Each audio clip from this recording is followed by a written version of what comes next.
Shalom, shalom, peuple de Dieu, et bienvenue à la rhapsodie du mercredi 15 décembre 2021. Rhapsodie écrite par le pasteur Chris Oyakilome, et la lecture vous est offerte par les vérités de l'Évangile. Le thème d'aujourd'hui, c'est croire, c'est mettre en œuvre sa foi.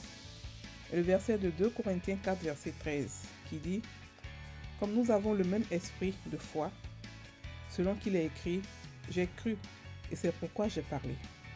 Nous aussi, nous croyons, et c'est pourquoi nous parlons. » Alléluia. Plusieurs disent qu'ils croient, mais ils ne font rien. Cependant, lorsque vous croyez vraiment, vous agissez. C'est ce qu'en fait la foi fait. C'est la réponse ou l'action que vous entreprenez sur la base de ce que vous croyez. Quand vous dites que vous croyez, ce n'est pas passif mais actif. Croire est une parole d'action. C'est en fait mettre en œuvre votre foi. C'est pourquoi la Bible dit « Il en est ainsi de la foi. Si elle n'a pas les œuvres, elle est morte en elle-même. » Jacques 2, verset 17. La foi exige une action correspondante. Vous pouvez prouver votre foi par vos actions. Croire est pistéo en grec qui signifie démontrer votre foi. Faire agir votre foi. Tout ce que vous croyez au sujet de Jésus-Christ est révélé dans vos actions. On peut se fier à la parole, telle qu'elle nous est donnée dans les Écritures. Mais pour qu'elle soit efficace dans votre vie, vous devez faire ce qu'elle dit.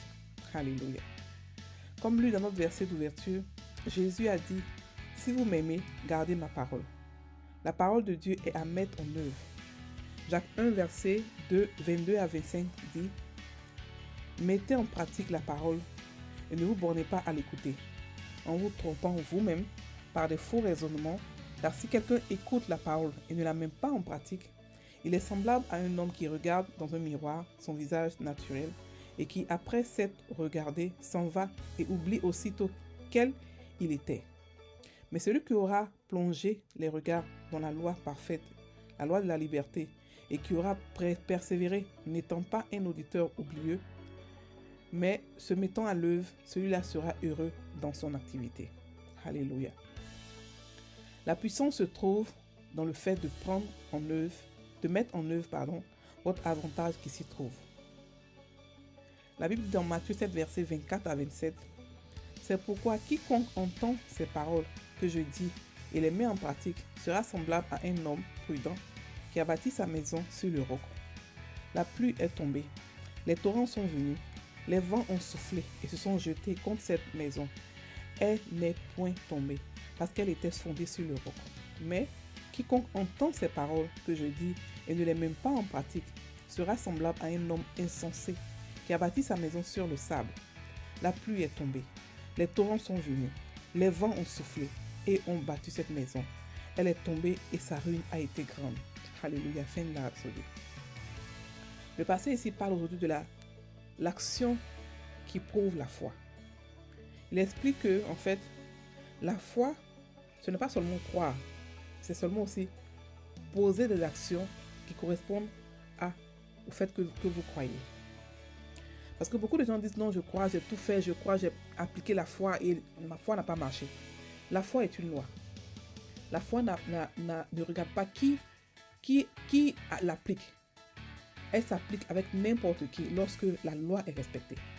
Et vous remarquez aujourd'hui que la foi est plus comprise par les païens que par les chrétiens. Les païens font des choses extraordinaires avec leur foi. Ils construisent, ils font des grandes entreprises, ils font des boulots, ils construisent des maisons, ils construisent des monuments avec leur foi. Mais nous les chrétiens, on ne comprend pas ce que c'est que la foi.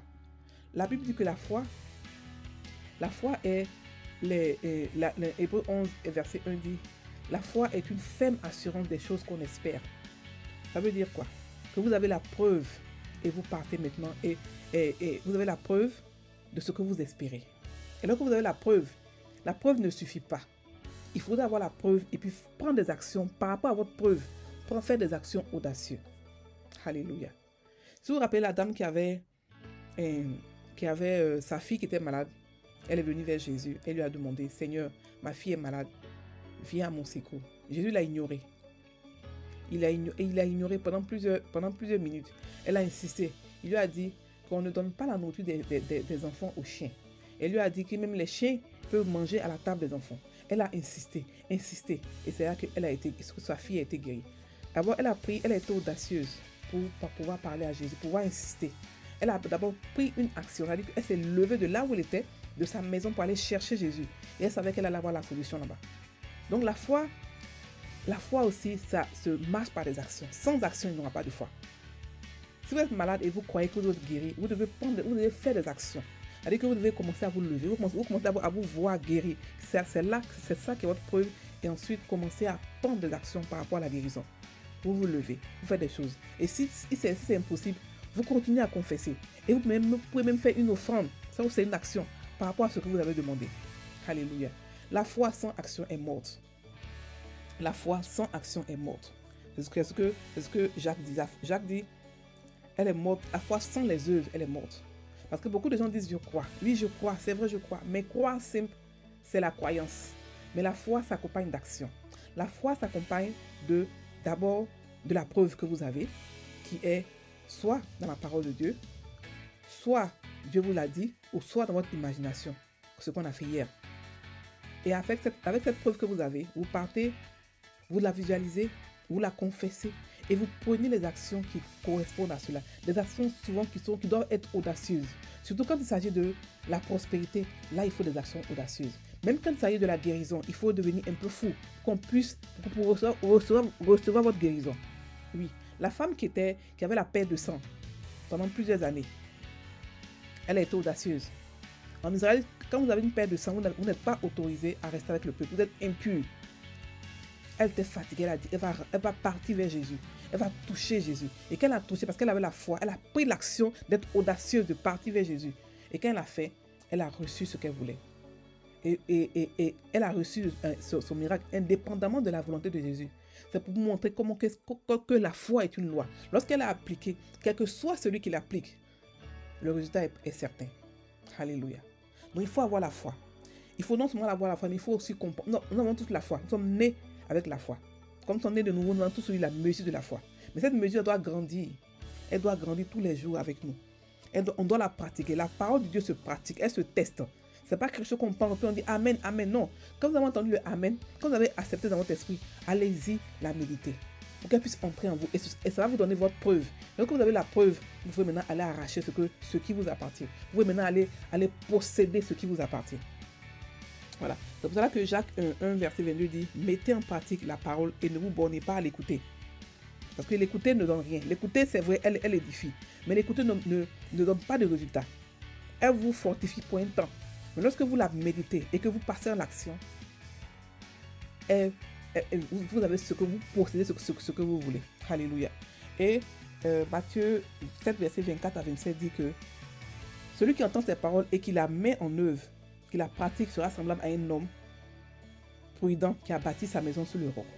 C'est-à-dire que toutes les difficultés vont venir parce que vous avez pratiqué la parole, parce que vous avez testé la parole, parce que vous êtes devenus des enfants affranchis de Dieu, des matures en Christ. Quel que soit ce qui va se passer, vous serez toujours vainqueur parce que vous avez appliqué la parole. Il ne suffit pas de l'écouter, mais il faut aussi l'appliquer. C'est-à-dire que prendre des actions pour pouvoir tester la parole de Dieu. Dieu veut qu'on teste sa parole. Dieu veut qu'on la pratique. Alléluia. C'est ça qu'on appelle garder la parole. Jésus a dit gardez mes commandements. C'est ça. Gardez mes commandements. Il a dit que si vous gardez mes commandements, si vous gardez ma parole et que ma parole demeure en vous, demandez ce que vous voulez. Donc il veut que nous gardions ces commandements. Comment est-ce qu'on le fait? On la médite. On l'étudie, on la médite et puis on la pratique. Et quand on la pratique, c'est ça aussi, poser des actions. Alléluia. Alors maintenant pour la prière. Cher Père Saint, je te remercie pour ta présence et ta gloire dans ma vie. Merci pour le Saint-Esprit qui habite en moi et m'enseigne ta parole, par laquelle ma foi s'active et produit toujours des résultats. Je suis un pratiquant de la parole. Ta parole prévaut en moi et par moi aujourd'hui. Pour ta gloire, au nom du Seigneur Jésus-Christ. Amen.